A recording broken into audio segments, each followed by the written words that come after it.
सबसे पहले तो हमने कुछ तस्वीर देखी और हमें खबर पहुंची कि आपने पाकिस्तान तहरीक-ए-इंसाफ को ज्वाइन कर लिया है। क्या वाकई खबर सच्ची है? हुकूमत से निकलने के बाद खान साहब ने दावा किया कि 4 अफराद उनका कत्ल कराना चाहते हैं और वो 4 अफराद ने बाहर बंद कमरे में बैठकर ये मनसूबाबंदी की है। इन 4 लोगों का जिक्र किया, नाम नहीं लिया। उसके बाद 3 लोगों का नाम लिया। अब वो 3 लोग एडिशनल थे इन 4 लोगों से या 3 अलहदा से थे? वो क्या थे, जरा वो भी दिखाते हैं आपको।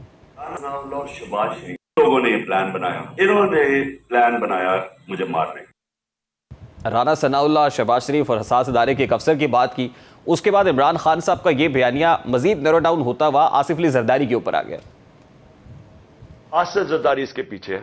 ये पैसा इसने लगाया है एक दहशतगर्द तंजीम को, जो ये मिलके 3 तरफ ये फैसला हुआ है और इन्होंने अगली वारदात करनी है। मैं आज अपनी कौम को बता रहा हूं कि मैं जो नाम मैंने दिए हैं वही नाम वो भी आएंगे और आसिफ जरदारी के अलावा। लेकिन मुझे कुछ हुआ तो सारी कौम को पता होना चाहिए कि कौन लोग थे जिन्होंने ये करवाया। इस कत्ल कहानी के अंदर एक नया मोड़ आता है और सिमट कर फिर नवाज शरीफ तक कन्फाइंड हो जाती है।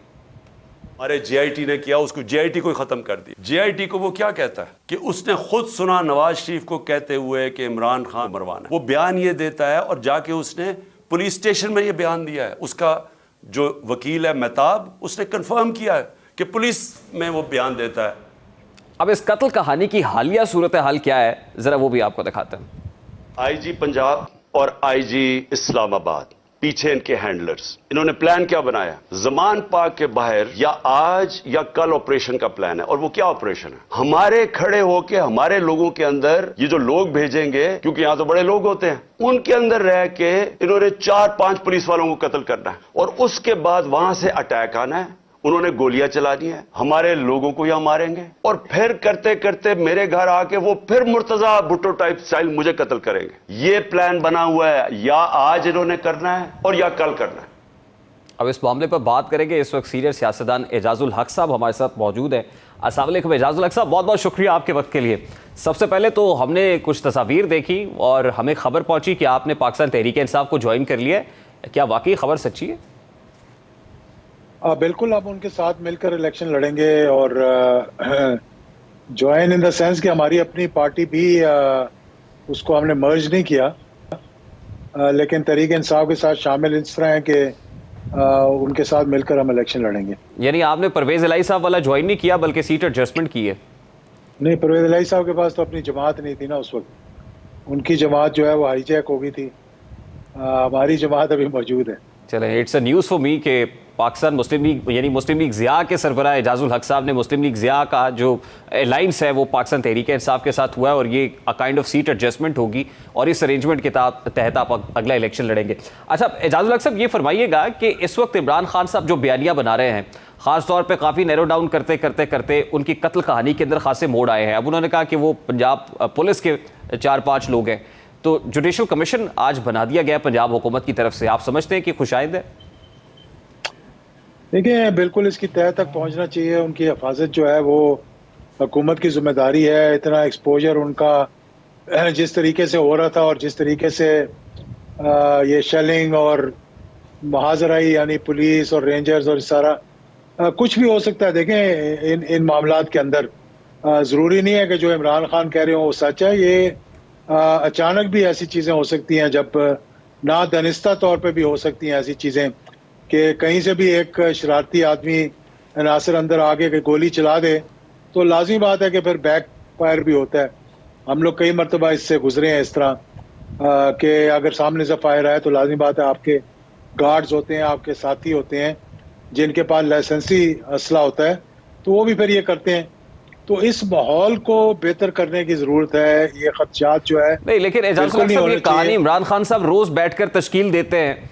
मतलब रोज इस कहानी के अंदर हमें नित नए किरदार देखने को मिलते हैं। वो 4 लोगों से शुरू हुई, उसके बाद पता चला कि नहीं इस पे वजीर दाखिला है, वजीर आजम शामिल हैं, उसके बाद आसिफ अली जरदारी शामिल हो गए, फिर उसमें नवाज शरीफ का नाम आया, फिर मोहसिन नकवी का आया, अब ये पंजाब पुलिस के 5 लोगों तक आके कन्फाइन हो गई है। तो ये रोज जो नई कहानी बनाई जाती है, ये इमरान खान साहब खुद इसका स्क्रिप्ट लिख रहे होते हैं? नहीं, स्क्रिप्ट तो नहीं होता, इन्फॉर्मेशन होती है। देखें, लाजमी बात है कि वजीर आजम रह चुके हैं 3 साल तक, 3.5-4 साल तक वो पाकिस्तान के वजीर आजम रहे हैं। उनके लोगों के साथ राब्ते हैं, अंदर से ही लोग आके इन्फॉर्मेशन देते हैं, चाहे सच्ची हो या झूठी हो, उन तक तो जो बात पहुंचनी है उन्होंने उन्हीं खदशात को जो है वो जाहिर करना है। अब मुझे इसकी क्योंकि बॉटम लाइन नहीं पता कि क्या है, कहाँ से इंफॉर्मेशन आई है, लेकिन लाजमी बात है एक इतना जिम्मेदार शख्स जो हो और इतनी जिम्मेदार पोजीशन पे रह चुका हो, तो वो फिर मफरूजों पे तो बात नहीं करेगा। कोई ना एजाजुल कोई हक साहब, इंफॉर्मेशन होगी तो वो बात आपको करेगा। लंदन प्लान का पता है?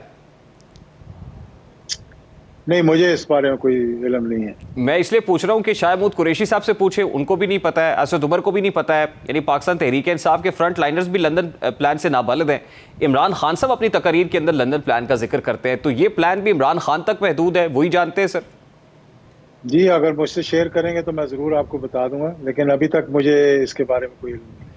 अब ये जो बयानिया इमरान खान साहब की तरफ से बिल्ड किया गया है और जिस तरह से वो पेशकदमी कर रहे हैं, आपको लगता है कि मामला पॉइंट ऑफ नो रिटर्न पे आया हुआ है या अभी भी वापसी का रास्ता है? नहीं, देखें, पॉइंट ऑफ नो रिटर्न पे बिल्कुल नहीं है। मेरी अभी हालिया उनसे मीटिंग हुई है। उन्होंने कहा कि मैं हर किसी से गुफ्तगू करने के लिए तैयार हूँ। उन्होंने कहा कि हम किसी ऐसी एपीसी में भी जाने के लिए, जो उनके अपने लोगों ने भी कह दिया कि हम एपीसी में भी बैठने के लिए तैयार हैं। तो मैं तो ये बार बार कह चुका हूँ हुकूमत को भी और उनके सीनियर लोगों को भी ये कह चुका हूँ कि देखें, कौमी असम्बली के अंदर आने की इनको दावत दें, असम्बली के अंदर बैठाएं, वहाँ बैठकर तमाम मामला जो है उनको हल करें। अब ये तो कोई तरीका नहीं ना कि ये बनाना रिपब्लिक तो नहीं है पाकिस्तान कि जिसका दिल आए वो मुंह उठा के कहे जनाब आप इलेक्शन होंगे, जिसका दिल आए वो कहे मैं इलेक्शन नहीं होने दूंगा, कोई कहे मैं पुलिस नहीं देता, कोई कहता मैं पैसे तो नहीं देता। ये इजाजुल हक साहब, इस्लाम आपके थोड़ी आपके चाहते। मशवरे पे इमरान खान साहब ने अपने सेनेटर्स को कहा कि जाए और पार्लियामान के मुश्तरका इजलास में शिरकत करें, क्योंकि कल तो उन्होंने कहा था वाज़ेह तौर पर कि आपने पार्लियामान के मुश्तरका इजलास से बाइकआउट करना है।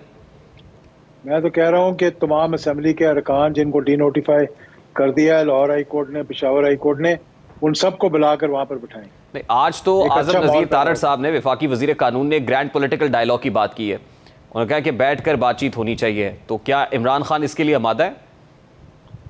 इमरान खान टीम जरूर भेजेंगे अपनी बात करने के लिए, चाहे वो ग्रैंड पॉलिटिकल डायलॉग हो या चार्टर ऑफ पाकिस्तान हो, जिस पे भी बैठना हो, इलेक्शंस की बात होनी चाहिए। और जो एपीसी में पाकिस्तान तो वो को टीम भेजने को तैयार नहीं थे, इस ग्रैंड डायलॉग में भेज देंगे। उन्होंने कहा मैं एपीसी में, जो बार एसोसिएशंस ने कहा था हम एपीसी बुलाएंगे, उन्होंने कहा था कि हम अपनी टीम को भेजेंगे। नहीं, एक एपीसी जिसका ऐलान हुकूमत भी उनके- बुला रही थी ना जी, हुकूमत की पेशावर APC के में जाने अटैक का के तो बाद। फायदा कोई नहीं ना। तो ये ग्रैंड हुकूमत की पॉलिटिकल APC डायलॉग तो बार काउंसिल से नहीं होगा ना इजाजुल हक साहब, ये तो पॉलिटिकल स्टेक होल्डर्स के साथ होगा, इसमें तो हुकूमत के लोग बैठेंगे। तमाम स्टेक होल्डर्स को बुला रहे थे ना, लेकिन हुकूमत सीरियस है ही नहीं, कराने पे सीरियस है, इकॉनमी को ठीक करने पे सीरियस है।